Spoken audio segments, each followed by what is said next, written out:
Hola, bienvenidos a nuestro podcast. El día de hoy les vamos a hablar sobre la familia real británica y sobre los nazis. Yo soy Carolina Ramírez Sánchez. Y yo soy Mónica Gaitán Gómez. Bueno, ahora para comenzar vamos a dar un poquito de contexto de lo que es la cultura. Esto lo buscamos cada una en diferentes sitios bibliográficos y pues bueno, la definición que yo encontré de cultura es la cultura en su sentido etnográfico es ese todo complejo que comprende conocimientos, creencias, arte, moral, derecho, costumbres y cualesquiera otras capacidades y hábitos adquiridos por el hombre en tanto que miembro de la sociedad. Bueno, esto yo lo encontré con el autor Luna en su PDF, el concepto de la cultura, definiciones, debates y usos sociales de la revista de Clases Sociales e Historias, en la página 3, publicado en el 2013. Bueno, y esto, yo estoy de acuerdo con el autor, ya que como él dice, toda la parte de la cultura está definida por varios puntos que identifican a un determinado grupo de personas y surgen de sus experiencias en una determinada realidad o situación y juegan un papel muy importante en el desarrollo de los seres humanos, sin importar su condición social o económica. Más que nada en lo que se cree y al lugar donde quieran llegar, transmitiendo así los elementos compartidos pues a futuras generaciones, logrando dar una identidad, un carácter y un sentido de permanencia entre los mismos. Mi compañera Mónica y yo tenemos la misma definición para cultura y bueno, la voy a repetir. La cultura en su sentido etnográfico es ese todo complejo que comprende conocimientos, creencias, arte, moral, derecho, costumbres y cualquiera otra capacidad y hábitos adquiridos por el hombre en tanto que miembro de la sociedad, de la autora Luna, publicado en el 2013. Y bueno, yo estoy de acuerdo con la definición que da el autor porque se me hace de una manera muy concreta y sencilla dar a entender lo que es la cultura, puesto que abarca todos los puntos que conforman lo que es y quién los adquiere, que es el hombre y también la mujer, ya que todos en conjunto somos una sociedad que tenemos roles diferentes y aportamos cosas distintas. Aunque todos seamos individuos únicos, compartimos algunas características como el mismo lenguaje, mismos gustos, misma gastronomía, entre otras cosas. Y parte de esto se debe a que cada persona tiene antecedentes diferentes o compartidos, y en conjunto formamos una sociedad con diversidad cultural. Bueno, ya teniendo las dos definiciones que realmente encontramos la misma, podemos llegar a la conclusión de que, que estamos ambas de acuerdo, ya que juegan un papel muy importante para las personas y ya vemos que esto no importa de dónde vengan ni qué es lo que tengan, sino más que nada el rumbo hacia dónde quieren llegar a ser, ¿no? Sí, porque todos tenemos antecedentes diferentes, el cual crean una persona única, pero al mismo tiempo llega un punto que todos cruzamos camino y es cuando vemos que tenemos cosas en común y es ahí donde vemos toda la diversidad en la cultura, pero que todos como sociedad interactuamos uno con el otro a pesar de las diferencias y también compartiendo pues esas características que tenemos en común que te hacen compaginar con esa persona y pues en general forman a la sociedad. Sí, además, como ya mencionó mi compañera, estamos ahorita hablando un poquito sobre la cultura, pero pues que esto de alguna otra manera va de la mano con la parte de la sociedad, las sociedades, y cómo estas se pueden ir adaptando a lo que ya viene siendo en generaciones pasadas rumbo a futuras generaciones. Entonces también es un poquito de lo que vamos a hablar, que viene siendo una parte de cultura y sociedad con los temas que vamos a presentar. Bueno, primero vamos a hablar sobre nacionalsocialismo, que este es comúnmente llamado nazismo. Fue la ideología de extrema derecha del régimen que gobernó Alemania de 1933 a 1945, con la llegada del poder del Partido Nacional Socialista Obrero Alemán de Adolf Hitler. Los nazis contaban con un promedio de 4.562.000 hombres. Hablando en general sobre los nazis, ellos eran mucho más que un movimiento político. Los líderes nazis que llegaban al poder en enero de 1933 deseaban algo más que obtener autoridad política y que revisar el Tratado de Versalles y recuperar y expandir las tierras perdidas después de la humillante derrota de la Primera Guerra Mundial. También querían cambiar el panorama cultural, que era devolver al país los tradicionales valores alemanes y nórdicos, que era suprimir o restringir las influencias judías, es decir, las que consideraban extranjeras o degeneradas, y formar una comunidad racial alineada con los líderes y con los ideales nazis. Estos ideales a veces tenían sus contradicciones, ya que los nazis al mismo tiempo eran modernos y antimodernos, eran dinámicos y utópicos, pero a menudo anhelaban un pasado alemán idílico, es decir, que lo idealizaban demasiado. Sin embargo, en ciertos elementos los principios culturales nazis sí tenían su coherencia, ya que priorizaban la familia, la raza y el pueblo como las representaciones más altas de los valores de los alemanes. Rechazaban el materialismo, el cosmopolitismo y el intelectualismo burgués, y que fomentaban las virtudes alemanas de lealtad, lucha, abnegación y disciplina. Los valores culturales nazis también consideraban de gran importancia la armonía de los alemanes con su tierra natal y con la naturaleza, y enfatizaban la elevación del pueblo y la nación por encima de sus miembros individuales. En la Alemania nazi, un papel importante de la cultura era la difusión de la cosmovisión nazi. Una de las primeras tareas que realizaron sus líderes cuando llegaron al poder a principios de 1933 fue una sincronización de todas las organizaciones profesionales y sociales con la ideología y políticas nazis. Ello también incluía a las organizaciones culturales y artísticas. Joseph Goebbels, el ministro de Propaganda e Información, se esforzó de inmediato porque las comunidades artísticas y culturales estuvieran alineadas con los objetivos nazis. El gobierno excluyó organizaciones culturales de judíos y de otros grupos supuestamente sospechosos para la política o el arte. La nueva estética nazi adoptó el género de realismo clásico. Las artes visuales y otros modos de alta cultura utilizaron esta forma para glorificar la comunidad, la familia, la vida rural y el heroísmo en el campo de batalla. Además intentaron dar ejemplos de virtudes alemanas como la laboriosidad, la abnegación y la pureza. A esto le llamaban Aria, que es la pureza racial. Y bueno, en la Alemania nazi el arte no era el arte por el arte mismo, sino que tenía un calculado trasfondo propagandista. Guardaba un marcado contraste con las tendencias del arte moderno de las décadas de 1920 y 1930, que empleaba principios abstractos, expresionistas o surrealistas. Y bueno, en julio de 1937, en la Casa del Arte Alemán, en Múnich, se estrenó una gran exposición de arte alemán, que le llamaban Gran Exposición de Arte Alemán, que mostraba la inclinación cultural del gusto nacional socialista.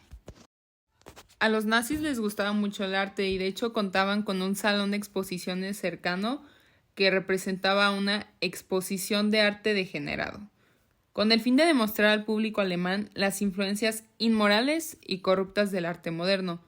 Muchos de estos artistas, y perdón que voy a pronunciarlos mal porque pues todos son alemanes, que fueron representados en esta última exposición como Max Ernst, Franz Marc, Marc Chagall, Paul Klee y Wassily Kandinsky, que bueno, hoy en día se encuentran entre los grandes artistas del siglo XX. En ese mismo año, Goebbels ordenó la confiscación de miles de obras de arte degenerado de museos y de colección en toda Alemania. Y bueno, muchas de estas piezas se destruyeron o se vendieron en subastas públicas. Además de ser grandes fanáticos del arte, bueno, también tenían su toque en la arquitectura, ya que artistas como Paul Trust y Albert Speer construyeron edificios monumentales en una forma clásica y estéril con el fin de expresar la grandeza duradera del movimiento nazi. Y en la literatura, las autoridades de la cultura nazi promovieron las obras de escritores como Adolf Bartels y el poeta Hans Bohmann. Esta literatura glorificaba la cultura rural como base de la comunidad alemana y las novelas históricas que respaldaban la centralidad del pueblo. Ellos le dicen Volk. Eran las obras de ficción preferidas, al igual que los relatos de la guerra que estaban destinados a preparar o sostener a la población para lo que era un conflicto. La censura fue la otra cara de esta ecuación, ya que la Cámara Literaria confeccionó rápidamente listas negras para facilitar la eliminación de los libros inaceptables de las bibliotecas públicas. Dejando a un lado la tragedia que fue su genocidio de la Segunda Guerra Mundial, que ya sabemos que fue los campos de concentraciones, pues todo lo que hicieron en la Segunda Guerra Mundial, pues la verdad tenían todo, y aparte de tener literatura y arquitectura, bueno, pues ¿qué creen? También estaba en el moderno campo del cine, ya que su industria cinematográfica recibió grandes subsidios del Estado y demostró ser una importante herramienta para la propaganda. Las películas como El triunfo de la voluntad, El joven hitlerista, no sé cómo decir esto, Qux se escribe Quex. Bueno, del pionero Leni Riefenstahl, que glorificaban al partido nazi y a sus organizaciones auxiliares. Tenían como la intención de conseguir la aceptación del público y del programa Eutanasia, aún clandestino, mientras que Jud Sus, que es el judío Sus, y Der Witch Jud, quién sabe cómo se dice, el judío errante, pusieron de manifiesto los elementos antisemitas de la ideología nazi. Para sumarle, aparte de tener arquitectura, literatura, cine, también tenían música y bueno, las autoridades de la cultura nazi promovieron las obras de gigantes del panteón musical alemán como Johann Sebastian Bach, Ludwig van Beethoven, Anton Bruckner y Richard Wagner. Ok. Mientras que prohibieron obras clásicas de autores no arios como Felix Mendelssohn y Gustav Mahler. Y bueno, funciones de música, como es el jazz y el swing, asociadas con la mentalidad nazi a la cultura afroamericana. O sea, todo lo que ellos no querían, o de culturas que ellos no estaban de acuerdo, eso se refiere como lo de no arios, pues no ponían su música. Y bueno, para finalizar este largo tema de los nazis, el mismísimo Adolf Hitler fue durante mucho tiempo admirador de las obras de Richard Wagner, un artista relacionado con el antisemitismo y la tradición Volkisch, de la cual los nazis obtuvieron gran parte de su ideología. La música nazi no se limitó únicamente a la alta cultura, sino que algunas de las muchas canciones y marchas que hacían circular los activistas nazis era con el fin de fomentar el compromiso con su partido y sus principios ideológicos. Básicamente, amaban demasiado su cultura y querían hacer que todo el pueblo, toda la nación estuvieran de acuerdo y siguieran esa como forma de vida que seguían los nazis, que era pues eso que decía de sus valores de regresar a la raza única, como era la que quería el Adolf Hitler. Bueno, dejando un poquito a un lado este tema de los nazis, vamos a hablar sobre nuestro segundo tema, nuestra segunda sociedad, por así decirlo, que es la familia real británica.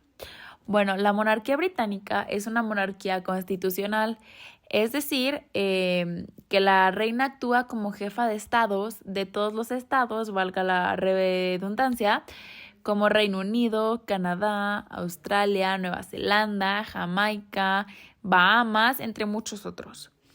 La familia real inglesa pertenece a la Casa de Windsor, anteriormente conocida por Casa de Sajonia, Coburgo o Gotha. Esta es la Casa Real del Reino Unido de Gran Bretaña e Irlanda del Norte, popularmente conocida hoy en día como la familia real inglesa o familia real británica.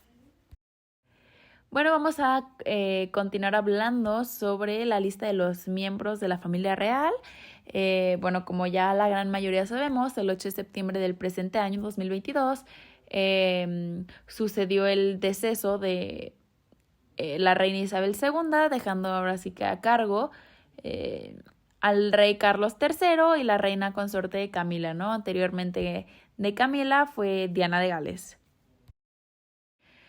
Bueno, vamos a hablar también un poquito de Diana de Gales, ¿no? Porque también fue una parte importante de los miembros de la familia real. En lo personal es un tema que me encanta.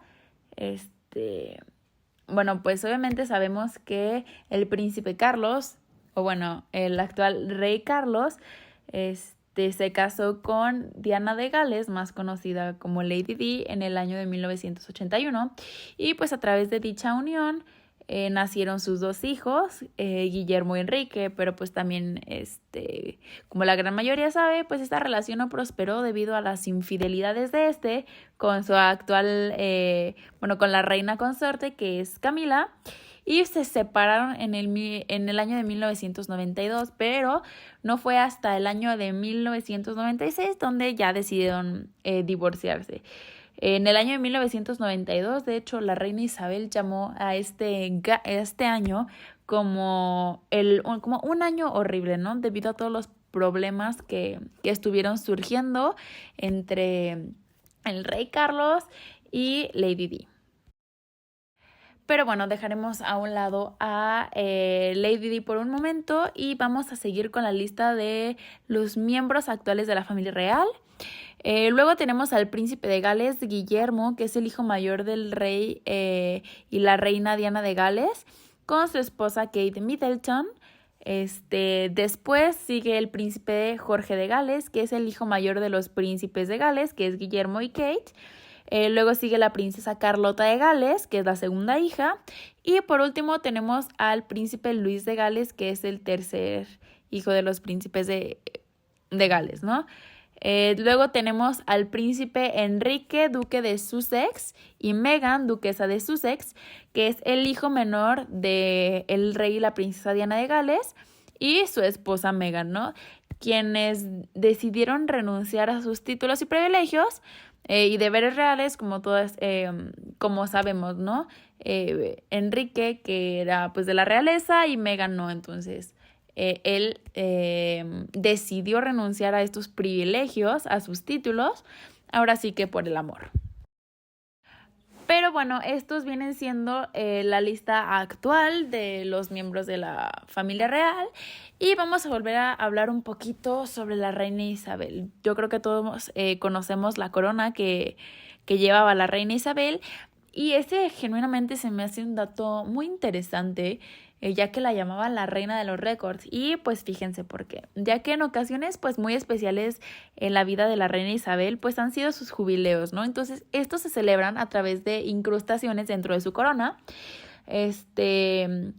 Y pues ahorita vamos a hablar un poquito de ellos, ¿no? De los años. Podemos hablar de la incrustación de plata en 1977 con 25 años en el trono, el rubí en 1992 con 40 años en el trono. En el 2002, con 50 años, fue el de oro. El de diamante en 2012 con 60 años, el zafiro en 2017 con 65 años de reinado y finalmente el de platino en este preciso año, en el 2022, con 70 años de reinado. Y esto es increíble, ya que fue la primera monarca de la historia del país en celebrar sus jubileos de zafiro. Y obviamente, pues bueno, de zafiro y de diamante, puesto que antes de ella el único reinado más largo fue el de su tatarabuela Victoria, que reinó durante casi 64 años. Pero pues obviamente la reina Isabel literalmente le dijo, quítate que ahí te voy, porque es impresionante la conservación que tuvo la reina Isabel y pues obviamente su reinado de 70 años. Bueno, ¿ustedes saben por qué es tan popular la monarquía? Bueno, según una encuesta realizada por YouGov a mediados de este año durante las celebraciones del jubileo de platino de la reina Isabel II, el 62% de los británicos piensa que el país debería seguir siendo una monarquía y solo el 22% cree que el jefe de Estado debería ser elegido. Hubo también igual una disminución en la última aprobación de la monarquía en la última década, pues la tasa de aprobación pasó del 75% en el 2012 al 62% en el 2022. Si bien podemos ver, hubo un apoyo mayoritario a la monarquía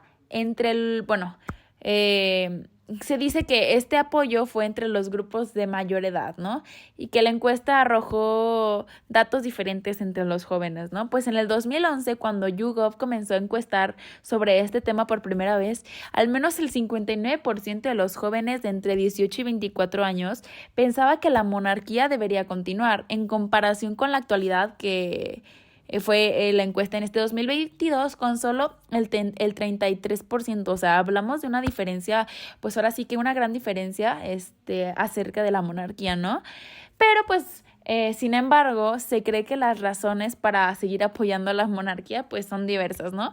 Aunque para algunos puede reducirse en el viejo refrán de mejor malo conocido que bueno por conocer. Y bueno, hablaremos también en este podcast un poco sobre las costumbres que han sido transmitidas de generación en generación de toda esta parte de la familia británica, ¿no? Y algunas de ellas son que deben saludar a la reina o rey de una manera específica.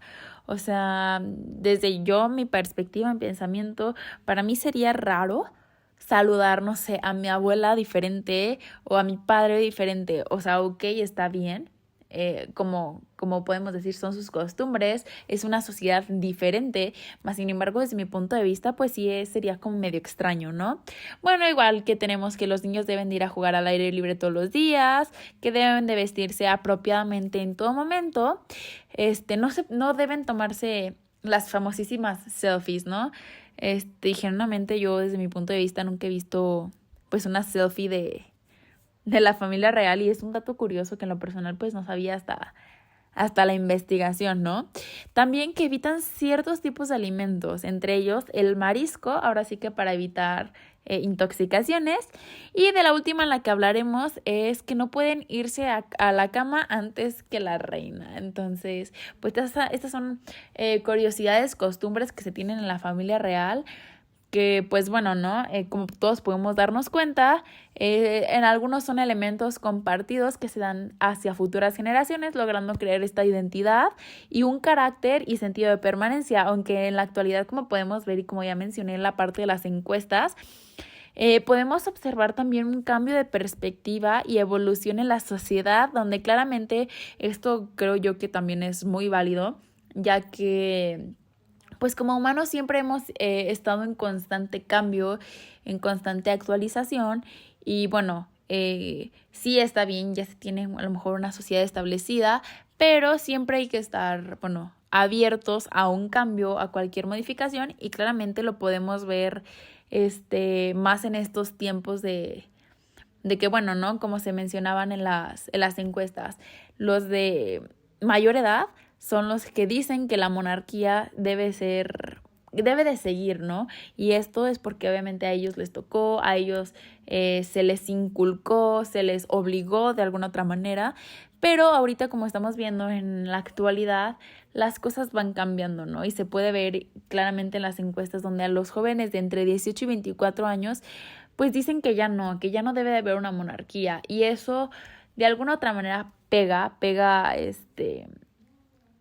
pues para bien y para mal, ¿no? O sea, pega de la forma en que, bueno, ya están acostumbrados y hacer un cambio como tan radical puede ser tanto positivo como negativo. Concluyendo este tema, la cultura nazi formaba una sociedad rica en lo que es la diversidad cultural, ya que estaban interesados en mejorar e implementar muchas cosas, como lo son el arte, la cinematografía, literatura, obras de teatro, entre otras cosas. Pero desgraciadamente, como todos sabemos, ese poder y grandeza que aspiraban llegó a manos de una persona equivocada, Adolf Hitler, que no supo aprovechar ni usar para bien toda esa cultura, disciplina y orgullo que representaba pertenecer al ejército nacionalsocialismo. Y sucedieron los eventos trágicos que hoy en día forman parte de la historia del mundo y son considerados en Alemania como un tema sucesos de los cuales ellos están avergonzados. Pienso que si hubieran utilizado toda esa innovación que se planteaba para el futuro de una sociedad la cual aspiraba a grandeza y crecimiento, no solo en cultura, sino en sus políticas y en su economía, hoy en día no sería algo del que, pues el cual está mal visto y es criticado. Y de igual manera, cerrando ya más ambos temas e involucrando la parte de la sociedad y la cultura, podemos concluir que la cultura y la sociedad son términos equivalentes. Toda sociedad tiene una cultura y una cultura solo existe dentro de una sociedad. Dicho de otra manera o con otras palabras, básicamente una depende de la otra, pues la influencia de la cultura en el comportamiento social determina las acciones, creencias, costumbres, entre otras, hacia las futuras generaciones. Pero si bien en la actualidad podemos ver cambios y modificaciones dentro de la cultura. Ambos temas fueron muy diferentes, pero muy iguales a la vez, donde aprendimos y logramos comprender más de estas sociedades y el cómo éstas manejaban y trabajaban en conjunto. En el caso de la familia británica, logrando generar cambios, aspirando a una mejor calidad de vida y logrando confianza entre la civilización.